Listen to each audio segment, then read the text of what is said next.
I want to start this video out by saying all constitutional rights invoked, none waived. For this video, you guys know how I do it. You guys know. First of all, I want to say thank you to all of the subscribers and all of the non-subscribers who showed a lot of support to me the other day in the midst of a lot of unnecessary drama that jumped off. We are not going to further entertain that on this channel. We're not going to further entertain that. For the people who may not know what I'm talking about, you can visit with the video that was released before this video. Okay, now what I want to focus on today is I want to focus primarily on 42 USC 1981. And as I focus on 42 USC 1981, I want to talk about that, and then I want to talk about this George Floyd situation and a lot of the rioting and stuff that's going on right now. All right. Now, I want to say that Congress has enacted many different federal statutes to be consistent with the First Amendment to the United States Constitution. Now, the First Amendment to the United States Constitution guarantees you redress for grievances. You know, you could petition the government for redress for grievances. So in basic words, it's saying that you can go down to the government and you can ask them for a way to reprimand whomever if they are trampling on your rights, whether it be state officials or whether it be local or state officials. So I'm going to read Part A of 42 USC 1981, Equal Rights Under the Law. All persons within the jurisdiction of the United States shall have the same right in every state and territory to make and enforce contracts, to sue and be parties, give evidence, and to the full and equal benefit of all laws and proceedings for the security of persons and property as is enjoyed by white citizens, and shall be subject to like punishment, pains, penalties, taxes, license, and exactions of every kind, and to no other. Okay? Now, I want to make a comment on that section. That statute, that first part of that statute pretty much makes it clear that white privilege is real, okay, as far as the law is concerned. Now, there has been many different things that have been put in place to kind of create a balancing factor, if you will. Now, this balancing factor is a very important amendment, and it is the 14th Amendment of due process. The 14th Amendment. The 14th Amendment ensures and guarantees due process to make sure that all of the other rights are equally given or are equally distributed amongst all people. All right?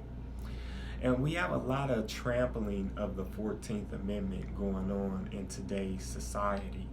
All right? And a lot of that is because of ignorance. We depend on state officials to educate us. So if we depend on state officials to educate us, then when we are abused by state officials, we don't know what to do, because those same state officials are the ones who educated us. Now, growing up, I used to hear a lot of talk about school this, school that, school this, school that. You gotta go to school. You gotta go to school. You gotta go to school. And I was one of the ones who would really question certain things because I looked deep into it, and I never really understood why we as children would stay in school for so many hours. And as I grew up, I started to see that school was more than just school, but school was actually uh, like training, conditioning, and indoctrinating. Okay, um, and I say indoctrinating too, because a lot of people develop their ways of thinking from things that they have learned in school, or they develop their understanding of certain things from school. All right. For example, when you have okay, for example, I'm going to give you guys an example experience that I went through. I was in the fifth grade, and I went to a school in Akron called Pifer. All right. I went to a school in Akron called Pifer, and I remember the secretary's name was Bonnie. I'll never forget her. But I went to that school, and I was the only black person in the entire school. I was the only black person in the entire school. And so I can remember on my first day of school, I walked in there, and everybody was looking. It was like, where he come from? Where he come from? And it was like a weird vibe. But I was very uncomfortable at first, and I kind of got used to it after a while, because you know how you would start off hating something, like, oh, I don't want to go there, no, I don't want to go there, I don't want to do that, and then you just do it, and then you kind of get into it, and it's like, oh, okay, this isn't so bad. So it was one of those things. And it was funny because we were learning about history. We were learning about history. Now, it was a little awkward for me, because when we were learning about that history, it was very interesting, because they were talking about slavery and everything. So, they were talking about that, and everybody was looking at me. And I'm like, what you looking at me for? Like, what the hell you looking at me for? So I kind of felt awkward. It put me in an awkward situation. And I was a little bit uncomfortable, I admit. And I'm bringing that situation up because I feel like that's important, because I feel like with that is part of the problem in American society. That is a part of the problem in American society, is those history lessons that's taught to children in those environments amongst all those other different races. So it kind of indirectly creates a thing in the subconscious mind, to where it's like, okay, black people are oh, okay, that's what happens to them. Oh, okay. So it comes off as a certain type of programming, if you will. It's a certain kind of programming. And I want to touch light on that, because I feel like that creates indirect racism. Because if you put, let's say, white people, Indian people, Asian people, and black people all in the same class, and they're learning about that history lesson, they're learning it, it's kind of interesting, because what happens is the people that are not black are looking like, oh, y'all went through this, and they're learning it, and it kind of creates a thing in their mind, to where, okay, well, you guys are the inferior race. It creates that, and it subconsciously creates that, and I believe that people subconsciously act out on it. I believe that people subconsciously act out on that information. And I believe that that information is very dangerous.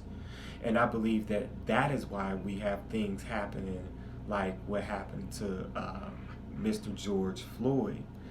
And one might say, well, how do you correlate that with what happened to Mr. George Floyd? It's simply because it's almost like it's a part of the American culture for the black American to be viewed as a second-class citizen and uh, a inferior citizen. Okay, I never ever allow anyone to refer to me as an African American. All right, I never allowed that because I'm not. I'm not an African American. I'm a black American. I'm a black American man. Now, I found it pretty interesting because I have some friends over in the UK. You know, I have some black friends over in the UK, and I have some white friends over in the UK. So I asked some of my white friends over in the UK, I said, do they call the black people over there African British? They said, no. I said, why not? And they said, because they're black British. They're black British. So when I thought about that, I said, okay, all right, so why in the hell in America do black people allow themselves to be called African American? All right. So I believe that is a very interesting key thing to really pay attention to, because when you refer to yourself as an African American, you are really going back to that history lesson that you learned in school. When a person hears that, they're going back to those teachings, you know, back to those teachings about the slavery and all of that. So I believe that there lies a correlation in that. There definitely lies a correlation there. So it's very interesting that we still have things like that's going on today with Mr. George Floyd. And I believe the key thing that is responsible for that is certain people feel that they can get away with doing that kind of thing because it's the status quo. You see what I mean? Or that's just what police brutality is, a common thing in America. That's just what's been going on for years.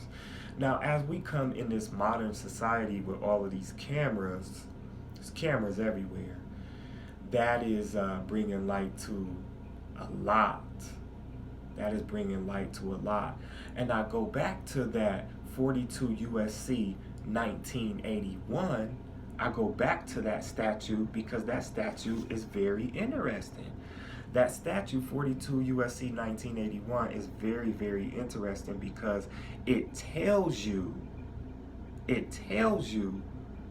that primarily whites are the superior race in this country. So this country was built and structured off of racism. So we have to look deep and we have to gut out all of these things that are put in place, excuse me, that creates these thoughts that blacks are the inferior race. And I really believe that it starts with that history lesson. That history lesson is dangerous. That history lesson is dangerous to teach that in an environment with other races, other different races, to teach that in an environment, in a classroom amongst many different races. It's creating an indirect superiority complex with those other races, and they're looking at the black race as like they're inferior. And I believe that that's a big problem. I believe that there's a correlation with that. I want to read. I'm going to read that 42 USC 1981. I'm going to read that again. All persons within the jurisdiction of the United States shall have the same right in every state and territory to make and enforce contracts, to sue, be parties, give evidence, and to the full and equal benefit of all laws and proceedings for the security of persons and property as is enjoyed by white citizens, and shall be subject to like punishment, pains, penalties, taxes, licenses, and exactions of every kind, and to no other. Part B. Make and enforce contracts. For purposes of this section, the term make and enforce contracts include the making, performance, modification, and termination of contracts, and the enjoyment of all benefits, privileges, terms, and conditions of the contractual relationship. Part C, protection against impairment. The rights protected by this section are protected against impairment by non-governmental discrimination and impairment under color of state law. All right. So there you have it. That statute really sets it, really is telling you that whites are the superior race. So I believe if we are going to have real and effective change here in America as it concerns these racial injustices, like what happened to Sandra Bland and what happened to George Floyd, I believe that we have to really address the system of education, and the system of the state legislatures, the system of Congress, and we also need to look at these immunities, like these judicial immunities, these sovereign immunities that these people get when you try to bring action against them, and all of those things need to be rewritten. Those things need to be edited and rewritten to make the change realistic and to make the change effective, because there needs to be effective redress for when these people thinking that they can do what they want to do. All right? If you have people that are doing what they want to do, all right, and it's not going reprimanded, if they're not being reprimanded for that, you can have all the laws that you want. You can write all the laws until you want. You can have all the laws you want. They can write all the laws they want. But if there is not no realistic continuous use of that law will go idle like a computer screen. If you don't touch the computer for a while, what does the screen do? The motherfucker goes idle. So, you have to there has to be continuous use of these different things that are put in place to check these certain injustices. And when you have things like judicial immunity, like in our case, as a lot of you know, that we had a federal case against, a judge and a magistrate. And in that case, we took all the way to the Supreme Court on a writ of certiorari. That case did not get accepted. The writ of certiorari didn't get accepted because the United States Supreme Court is only taking 1% of cases that is put before them. So there lies another problem right there. So all of these little things we have to start correcting if we want to see the real change take place. And we need regular people that are not attorneys. We need regular people that are not attorneys. We need them to be going in these courts and kicking ass. We need to come out of the thought that, you're going into court without an attorney, you're going to get demolished, No. Because win, lose, or draw, you are making an effective streak towards change. Because if you do it, the next person gonna say, he did it, so I'm gonna do it. And then the next person's going to say, well, they did it, so I'm going to do it, and so forth and so on. And it allows those specific tools like 42 USC 1983, which is a tool that you can use to seek redress against state officials acting under color of state law to violate your rights. You know, you sue them under 42 USC 1983. So things like suing under 42 USC 1983, if it's not being regularly used, it's not really embedded in these processes as, okay, we're going to allow you to use that. So people need to really wake up and stop saying, oh, I'm going to go get an attorney. Oh, I'm going to go get an attorney. Oh, I'm going to get an attorney. Because the attorney is controlled by the same people that are protecting the people that's committing the injustices.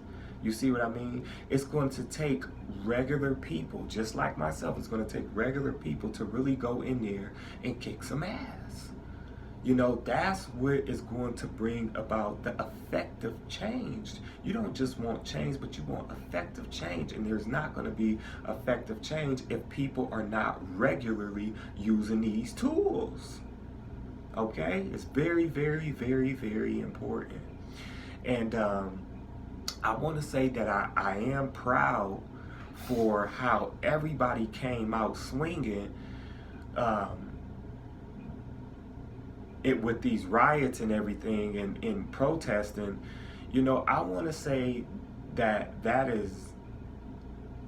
I respect that of all of the different races of people who came out to show their anger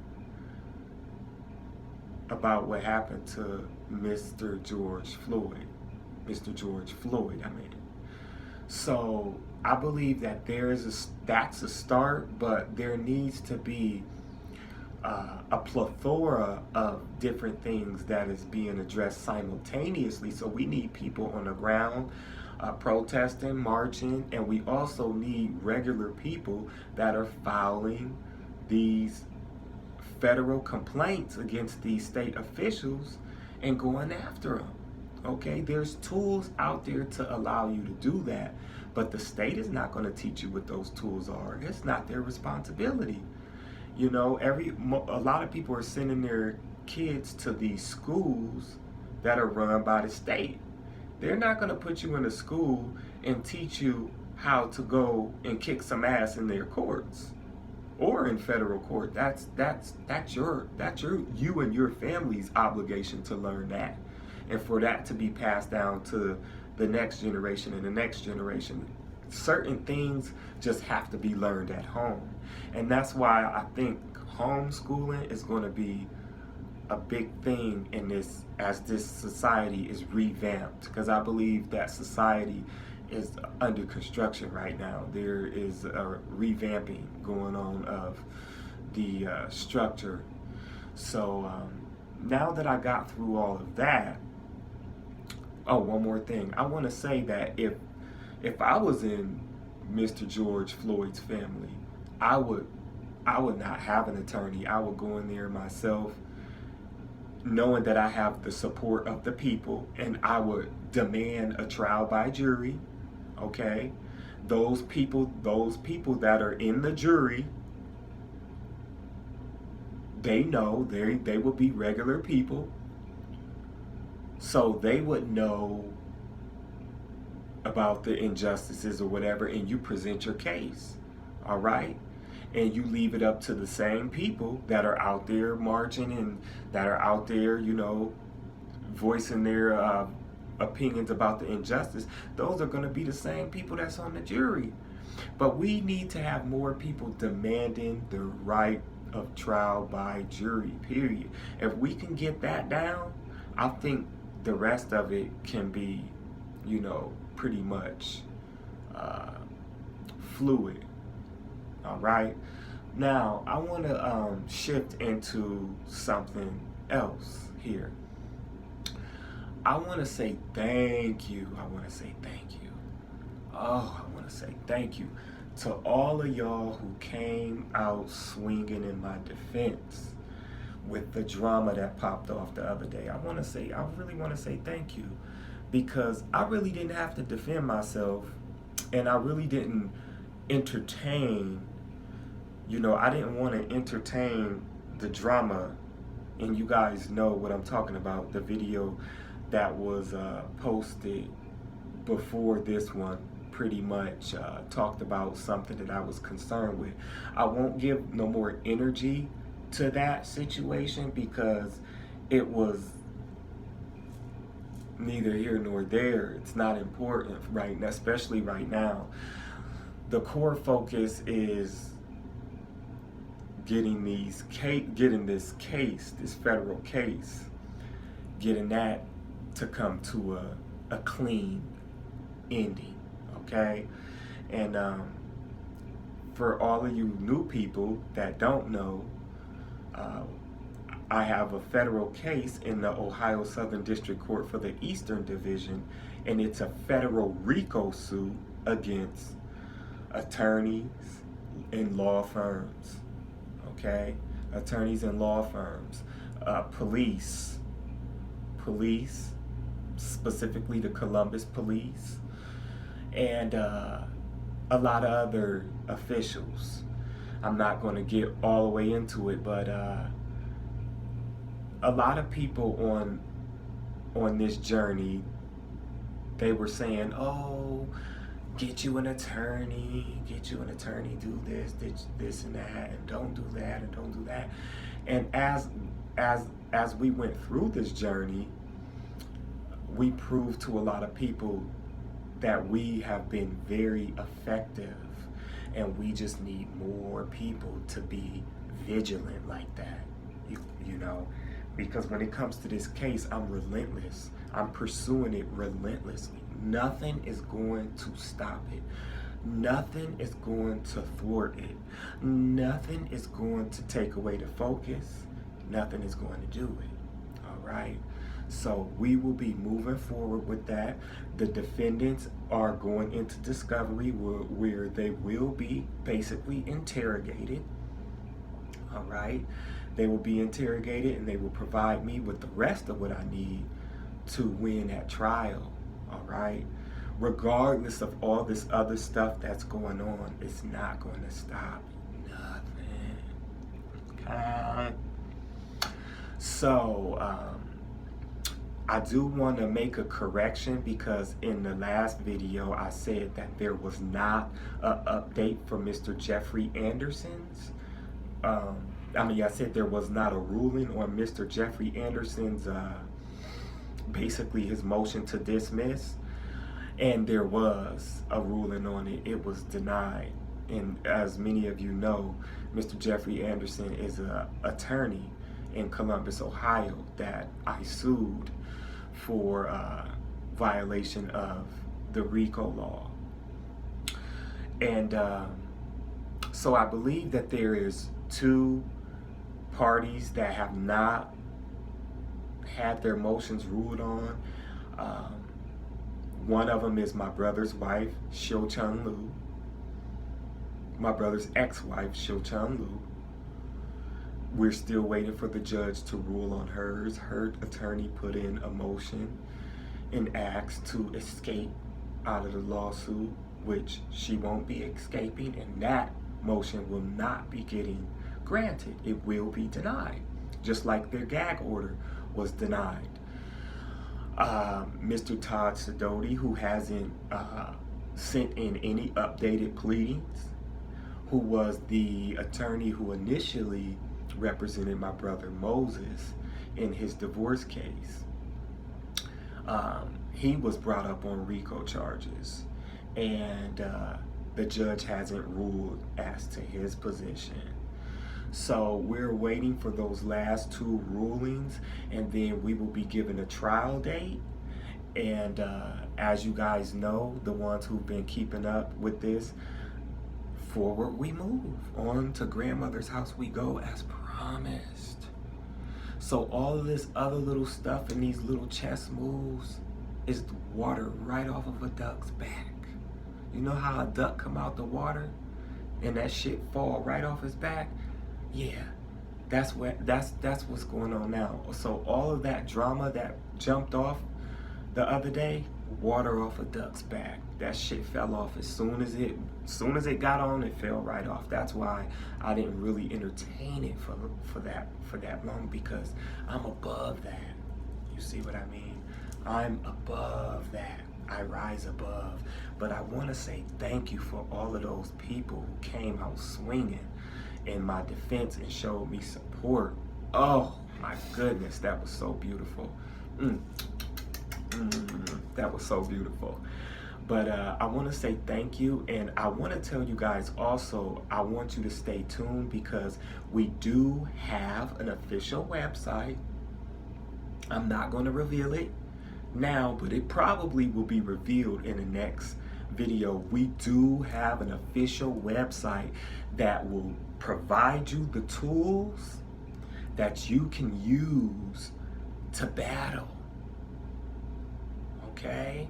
So these are going to be some of the same tools that I used to battle in these battles that I've been battling in these courts. These are some of the same tools that got these defendants gag orders denied. These are some of the same tools that got these defendants motions to dismiss and motions for summary judgment denied. Okay? So we are talking about me going up against people who have went to law school and who have done this every day for more than 15 plus years. They have been getting spanked. Okay, they have been getting spanked. We have had attorneys from the Ohio State Attorney General's office that doesn't even understand the Constitution. Okay, because it's not because they're stupid, it's because it's idle in their mind, because they don't have to use it. So again, that goes back to what I said about using and utilizing these tools. It's very, very, very important that these tools are continuously being used, and there needs to be something in Congress where they are keeping track every year of how many civil rights complaints are being filed and how many of them are going to trial, etc., etc. That stuff need to be recorded, and the public need to be constantly able to see those numbers, because that is what's going to control the effectiveness of the civil rights lawsuit, and it needs to be brought by regular people that are not represented by an attorney. You know, you can't put an attorney in a situation and expect for them to really fight for a hardcore justice if they have to answer to that same authority that they're trying to fight against. It doesn't make any sense. It doesn't make any sense. So I do want you guys to know that we do have an official website where we are going to be providing those tools. We're going to provide you with a lot of different tools that you can use to protect yourself, a lot of different tools that you can use to go to court and win. Okay? Not just go to court, but go to court and win. So, you know, again, I want to say thank you for your time. I'm not going to make this video real drawn out, but thank you for your time, and thank you for you guys who came out swinging in my defense. I really didn't expect that. I really did not expect that. I did not expect it, but I think overall the truth prevailed, because, you know, there has been a journey that, you know, this thing is a part of a journey that you guys watched for almost nearly 4 years. So that cannot be disregarded, and I think that was the main foundation of why people came out swinging in my defense. So I want to say thank you. I want to say always stand up for what you believe in. The truth always prevail, and a lot of times when a person bring a battle up against you, a lot of times you don't have to really try hard to win that battle if good intent is on your side. So I want you guys to know that having good intentions control a very powerful energy that evilness cannot even touch. So I want to say thank you for your support, and we will be coming in the next few videos. We will be coming with that website, with those tools that you can use immediately. They provide you with immediate benefits. So you guys, thank you so much. Again, thank you for the soldiers, the army that came out on behalf of me. Thank you, thank you, thank you. If you have any questions or concerns, I will address you directly in the comment section. And for those who wanted to know, is the federal RICO case moving forward? Yes, it is. It's definitely moving forward, and we will keep you updated on that, keep you abreast on what's going on with that, and I will see you guys in the next video. Au revoir.